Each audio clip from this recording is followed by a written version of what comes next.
गई। अब मैं बाहर सब्जी लेने कैसे जाऊं? अरे माँ जी क्या हुआ? लाइए दिखाइए, मैं देखती हूँ। अरे बहू तू क्या देखेगी? अभी पिछले दिनों ही यही ससुरी टूटी थी तो सिया ने जुगाड़ लगाकर जोड़ दी थी। अब तो लगता है दूसरी चप्पल लेनी ही होगी। ये लो माँ, आपकी चप्पल जुड़ गई। जुड़ गई? कैसे? माँ जी, जब आपकी जुगाड़ू बहू आपके पास है तो फिर आप क्यों चिंता करती हो? मैंने इसमें जुगाड़ से ही जोड़ा है। वाह बहू, तूने मेरे पूरे 50 रुपए बचवा दिए। चल अब मैं चलती हूँ। वैसे आज कौन सी सब्जी लेकर आऊँ? माँ जी आज सब्जी रहने दो। घर में कल की सब्जी और थोड़े से चावल बचे हुए थे तो मैंने उन्हें ही मिलाकर मसाले के चावल बना दिए हैं। अरे वाह, मुझे तो पांचों ही एक से बढ़कर एक बहुएं मिली हैं, जो ये जानती हैं कि कम होते हुए भी कामों को किस तरह से किया जाता है। लेकिन पता नहीं कब तक ये किल्लत हमारे पीछे रहेगी। सालों बस ऐसे ही गुजारा करते करते बीत गए हैं। अरे माँ जी आप दुखी क्यों हो रही हो?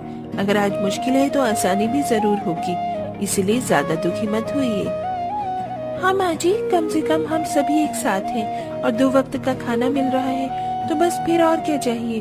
वैसे हम पांचों ही बहुओं ने घर की समृद्धि और अपने पतियों के लिए इस बार फैसला किया है कि हम छठ पूजा का व्रत करेंगे। छठ पूजा? बहू, छठ पूजा तो बहुत मुश्किल होती है। 36 घंटों तक पानी का उपवास और कितने सारे उनके चरण हैं।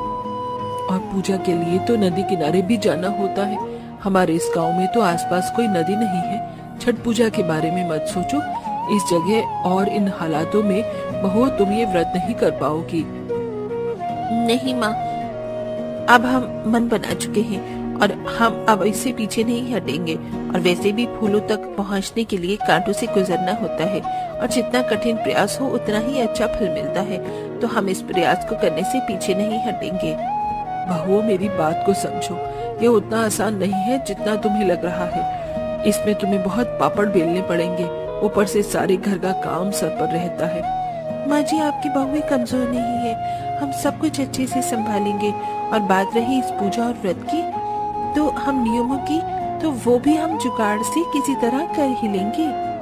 अपनी बहुओं के आगे गंगा की नहीं चल पाई और उसने उन्हें व्रत करने की अनुमति दे दी। देखते ही देखते छठ पूजा का दिन आ गया। गंगा के घर में तंगी ही थी और ऐसे ही साथ में पांचों की पांचों बहुएं ये व्रत करने वाली थी। बहू आज छठ पूजा का पहला दिन है, इसे नहाए खाए बुलाते हैं। आज के दिन सबसे पहले व्रत करने वाले सारे घर को अच्छे से साफ करना होता है और उसके बाद खुद भी स्वच्छ होकर व्रत के लिए प्रसाद ग्रहण करते हैं। अच्छा ठीक है माँ जी, तो हम सभी घर की सफाई कर देते हैं। तब तक आप खाना खा लो, उसके बाद नहा धोकर हम लोग भी प्रसाद खा लेंगे। नहीं बहू, ऐसे प्रसाद नहीं ग्रहण किया जाता। सबसे पहले व्रती अपना प्रसाद लेती है, उसके बाद ही घर के अन्य सदस्य अन्न को मुंह में डालते हैं। और इस तरह व्रत की शुरुआत में ऐसा नहीं है कि कुछ भी खा लिया जाए। मुख्य रूप से कद्दू, चना दाल और चावल ही खाए जाते हैं। अरे नहीं माँ जी, हमारे पास तो कुछ भी ज्यादा नहीं है, तो फिर हम ये व्रत की शुरुआत ही कैसे करेंगे? इसीलिए तो मैं मना कर रही थी बहू कि इस व्रत के बारे में मत सोचो। भगवान की भक्ति के लिए भी पैसा होना ही जरूरी हो गया है। गंगा की बहुएं ये सुनकर उदास हो गई, क्योंकि उनके पास पूजा के नियमों वाला प्रसाद नहीं था जो वो अपना व्रत शुरू कर पाती। लेकिन वो पांचों ही जुगाड़ू थी। कुछ ही देर के बाद सोच समझकर सोनाली बोली, अरे हाँ, एक आइडिया है, हम भी अपना व्रत कर सकते हैं। कैसे? भाभी सुना नहीं है, अगर नियत साफ हो तो भगवान खुद तुम्हें रास्ता दिखाते हैं। हमारे पास दाल और चावल तो है, लेकिन कम मात्रा में है। हाँ, इतने कम में किसी का एक का भी भला नहीं होगा, बस जरा दिमाग लगाइए। हम उन दोनों चीजों को मिलाकर खिचड़ी बना सकते हैं। उसमें सिर्फ दाल और चावल ही होंगे और खिचड़ी हम सभी भरपेट खा पाएंगे। अरे हाँ, ये तो मेरे दिमाग में आया ही नहीं। चलो बहू, आज का दिन तो तुम ऐसे गुजार दोगी, लेकिन बाकी के 3 दिन का क्या होगा? व्रत खोलने को कच्चा दूध या शरबत कहाँ से आएगा? तीसरे दिन के लिए सिंदूर, सुपारी, मिठाइयाँ, इलायची और चने वगैरह कहाँ से ला कर दूंगी मैं? और सबसे बड़ी बात, यहाँ कोई नदी नहीं है जहाँ तुम बांस की टोकरी से सूर्य देव की पूजा कर पाओ। माँ जी, जबकि हम तभी देख लेंगे। जैसे आज रास्ता खुला है वैसे ही हम उन दिनों में भी कोई जुगाड़ लगा ही लेंगे। संजना की बात सुनकर गंगा उससे आगे कुछ नहीं बोली। और पांचों बहुओं ने घर वगैरह साफ करके खुद को भी शुद्ध करके नहाए खाए के दिन को पूरा किया। छठ पूजा का एक दिन तो इस तरह से बीत गया और अगला दिन पांचों बहुओं के लिए और भी चुनौतियों लेकर आया। आज छठ पूजा का दूसरा दिन यानी कि खरना था। पांचों बहुएं सुबह से ही तैयारियों में लगी थी। बहुओं, आज खरना है। कल जो दोपहर के वक्त तुमने व्रत किया था, आज तुम शाम में उसे खोल सकती हो और थोड़ा बहुत प्रसाद खा सकती हो, लेकिन प्रसाद ऐसे नहीं खाते कि सिर्फ अपने लिए बनाया और खा लिया। आसपास के लोगों को भी निमंत्रित किया जाता है और प्रसाद में चावल और गुड़ की खीर के साथ रोटी खाई जाती है। माँ जी, गुड़ जरूरी है क्या? हम खीर में शक्कर या चीनी भी तो डाल सकते हैं ना? नहीं बहू, चीनी बिल्कुल भी नहीं डाल सकते, इस तरह व्रत टूट जाएगा। तुम ध्यान रखना, रोटी बनाते वक्त आटे में भी नमक मत डाल देना। इस दिन यही ध्यान देने वाली बात है कि चीनी और नमक का प्रसाद में इस्तेमाल न हो, और साथ ही प्रसाद को अगर बर्तनों में ज्यादा केले वगैरह के पत्तों में दिया जाए तो और भी अच्छा रहता है।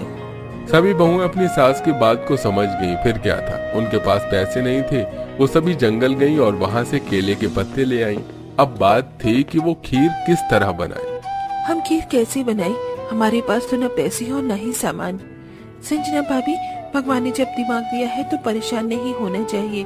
माँ ने बोला था कि अगर प्रसाद पत्तों में खाया जाए तो और भी अच्छा होता है, लेकिन अब घर में तो केले के पत्ते नहीं होते हैं ना, इसलिए हम जंगल से थोड़े ज्यादा पत्ते ले आएंगे। अब हम उन्हें बेचेंगे और जो भी इनसे हमें मिला उसी से हम अपनी छठ पूजा के दूसरे दिन की तैयारी करेंगे। गंगा की बहुओं ने ऐसा ही किया। शाम होने में वक्त था, इसलिए उन सभी ने जुगाड़ लगाकर अपने प्रसाद का इंतजाम किया। हर कोई जंगल नहीं जा सकता था, इसलिए लोगों ने उन्हीं से केले के पत्ते खरीदे और बदले में बहुओं को जो प्रॉफिट मिला उन्होंने उससे अपनी छठ पूजा को रोशन किया। सभी बहुओं ने खरना के दिन से ही 36 घंटे पानी का उपवास भी रखा और ऐसे ही तीसरा दिन भी निकल आया। आज का दिन सभी व्रती लोगों के लिए सबसे खास दिन था। पांचों बहुओं ने जुगाड़ से बांस की टोकरियां बना ली और थोड़े पैसों से उनमें रखने वाली पूजा की सामग्री को भी भर लिया, लेकिन सबसे बड़ी चुनौती अभी उनके सामने थी। सभी तैयारी तो हो गई है, लेकिन यहाँ हम शाम को समय किस नदी में सूर्य देव को अर्घ्य देंगे और इस टोकरी को कहाँ पर बहाएंगे? ये दिन सबसे ज्यादा खास होता है। गांव में कितने लोगों ने ये व्रत किया है, लेकिन कोई नहीं जानता कि आज की पूजा कहाँ होगी। अरे हाँ, मेरे पास एक जुगाड़ है। हमारे इस जुगाड़ से सभी की मदद हो जाएगी। कैसा जुगाड़? माँ जी, हम अपने घर के बाहर वाले कच्चे मैदान में एक गड्ढा बनाएंगे और उसे पानी से भरकर उसमें अपनी संध्या अर्घ्य की पूजा को पूरा करेंगे। ठीक कहती हो भाभी, ऐसे गांव के बाकी लोग भी संध्या अर्घ्य कर पाएंगे और सभी मिलकर छठी मैया के गीत भी पुकारेंगे। ऐसे तो सारा गांव रोशन हो जाएगा। जैसा कि सिया ने आइडिया दिया था, सभी बहुओं ने हूबहू वैसा ही किया। उन्हें ये सब करने में मेहनत हनत तो लगी, लेकिन उनके पास कोई चारा नहीं था। शाम के समय सभी गांव के वर्ती लोग पांचों बहुओं की जुगाड़ वाली नदी पर आ गई और औरतें बैठकर छठी मैया के गीत गुनगुनाने लगी। सभी तरफ रौनक हो गई। जहां पांचों बहुओं ने बांस की टोकरियों को अपने पतियों के साथ अर्घ्य किया और सूर्य देव की पूजा की। पांचों बहुएं अपनी पूजा में जितने जुगाड़ कर रही थी, उतनी ही मेहनत से उन्होंने पूजा की थी। भूखे प्यासे वो सब कुछ कर रही थी। देखते ही देखते संध्या अर्घ्य का दिन भी पूरा हो गया और आज आखिरकार पूजा का आखिरी दिन था। पांचों बहुएं और गांव के बाकी लोग उसी जुगाड़ू नदी के पास इकट्ठा हुए और उगते हुए सूरज को देखकर सभी ने अपना व्रत खोल दिया। गंगा की बहुओं ने इतनी मेहनत की थी, उनकी सास पैसों का इंतजाम करके उनके लिए दूध लेकर आई, जिससे पांचों बहुओं का व्रत खुला। गांव वाले उनके हालातों से वाकिफ थे, इसलिए उन्होंने उन्हें व्रत खोलने को फल वगैरह भी दिए और सब कुछ अच्छे से हो गया। बहुओं, तुमने इतनी मेहनत की, लेकिन देखो कुछ भी नहीं बदला। गंगा ने अभी ऐसा बोला ही था कि तभी उसका बेटा भागता हुआ आया। माँ, एक खुशखबरी है माँ। आप जानती हो, हम पांचों भाइयों को काम मिल गया माँ। वो हमने काफी साल पहले लकड़ी के मेज बनाकर नहीं बेचे थे, वो एक बड़ी कंपनी वाले ने देख लिए और अब वो चाहते हैं कि हम ऐसे ही और भी मेज बनाएं। अपने बेटे की बात सुनकर गंगा बहुत ज्यादा खुश हुई। पांचों बहुओं को भी रोना आ गया। उनका जुगाड़ू व्रत संपन्न हो चुका था। उनकी मन्नत पूरी हो गई थी। सभी ने छठी मैया का बहुत बहुत शुक्रिया अदा किया और उस खुशी को मनाया। कुछ ही दिनों बाद गंगा के बेटों के बाहर काम करने की वजह से घर के हालात भी सुधर गए और सभी मिलजुल कर खुशी खुशी रहने लगे। तो कैसी लगी आपको हमारी ये छठ पूजा की कहानी? कमेंट करके जरूर बताइएगा। एक गांव में करुणा नाम की एक वृद्ध विधवा औरत रहती थी। उसका पति राम प्रसाद एक रोड हादसे में मर गया था। करुणा का एक लड़का भी था जो कि शहर में जाकर बस गया था और उसने वहीं शादी भी कर ली थी। करुणा अपना गुजारा करने के लिए अपने पति की पुरानी मोमोज की दुकान चलाया करती थी। बेटा, अब इन बूढ़ी हड्डियों में जान नहीं बची है, कब तक जिंदा रहूंगी नहीं पता। तू बस एक बार घर आ जा, तुझे देखने का बहुत मन कर रहा है। तेरे पिताजी के जाने के बाद तू ही तो एक सहारा है मेरा। माँ, मैं काम कर रहा हूँ, मेरे पास समय नहीं है, मैं नहीं आ सकता। और बार बार आप फोन मत करा कीजिए। सुधीर फिर फोन काट देता है। करुणा उदास मन लिए टेलीफोन बूथ से बाहर आती है। क्या हुआ भाभी जी, क्या बोला सुधीर? बस यही बोल रहा है कि समय मिलेगा तो आ जाऊंगा। अगर बुरा ना मानो भाभी जी तो एक बात बोलूं, सुधीर अब शहर जाकर बदल गया है, आप उसकी राह देखना बंद कर दें। धनीराम जी, कोई माँ अपने बच्चे को कभी भूल नहीं सकती। आप बताओ कितने पैसे हुए? मैं आपसे कैसे पैसे ले सकता हूँ भाभी जी? कोई बात नहीं, आप आराम से घर जाइए। नहीं धनीराम जी, आपके मुझ पर पहले से ही बहुत उपकार है। मैं पहले के पैसे आपके अभी तक नहीं दे पाई हूँ। पैसों का क्या है भाभी जी, जब हो आप तब दे देना। अभी आप आराम से घर जाइए। करुणा फिर वहाँ से घर आ जाती है और अपनी मोमोज की दुकान पर काम करने लगती है। आइए आइए, स्वादिष्ट और मजेदार मोमोज खाइए और अपने घर भी ले जाइए। आइए आइए। वो अपनी दुकान अकेले ही चलाती थी। बुढ़ापे की वजह से वो ज्यादा काम नहीं कर पाती थी, लेकिन फिर भी वो रोज मोमोज की दुकान खोलती और काम करती। गिने चुने लोग ही उसकी दुकान पर आते थे। कभी कभी तो एक आदमी भी उसकी दुकान पर नहीं आता था। करुणा का गुजर बसर बहुत मुश्किल हो गया था। करुणा बहुत धार्मिक स्वभाव की थी। वो हर रोज गणेश जी के मंदिर में जल चढ़ाने जाती थी और प्रार्थना किया करती थी। हे भगवान, इस अभागन पर दया दृष्टि डालो। जीवन बहुत कठिन हो गया है। लोगों से उधार लेकर मैंने अपने बेटे को पढ़ाया और अब वो मुझसे मिलने भी नहीं आता। मेरे पति के गुजर जाने के बाद उनकी दुकान चलाना मुश्किल हो गया है। कोई काम करने वाला नहीं है और अब इस बूढ़ी से इतना काम भी नहीं हो पाता। हे प्रभु, दया करो। ये बोलकर करुणा वहां से चली जाती है। करुणा निराश मन के साथ दुकान पर बैठी होती है। तभी करुणा के पास दो जुड़वा बच्चे आते हैं। दोनों की उम्र 16 साल थी। वो आकर करुणा से कहते हैं, मैया, हम दोनों भाइयों के पास कोई घर नहीं है, क्या आप हमको अपने साथ रखेंगी? हम इसके बदले आपका सारा काम करेंगे। बेटा, मैं खुद परेशान हूँ, मैं तुम्हें अपने साथ कैसे रख सकती हूँ? मैया, हम आपका सारा काम करेंगे, बस आप हमें अपने साथ रख लीजिए। ठीक है। करुणा को उन दोनों जुड़वा बच्चों पर दया आ जाती है और वो दोनों को अपने साथ रख लेती है। भगवान ने इस बार करुणा की पुकार सुन ली। वो दोनों भगवान के भेजे हुए दूत थे, जिनको भगवान ने करुणा की मदद के लिए करुणा के पास भेजा था। करुणा मोमोज का सामान बना रही होती है। माँ जी, ये काम आप हमें दे दीजिए, मोमोज हम बना लेंगे, आप जाकर आराम कीजिए। करुणा रसोई घर से बाहर आ जाती है। वो दोनों बच्चे उसके बाद गेट लगा देते हैं। थोड़ी देर बाद गेट खुलता है।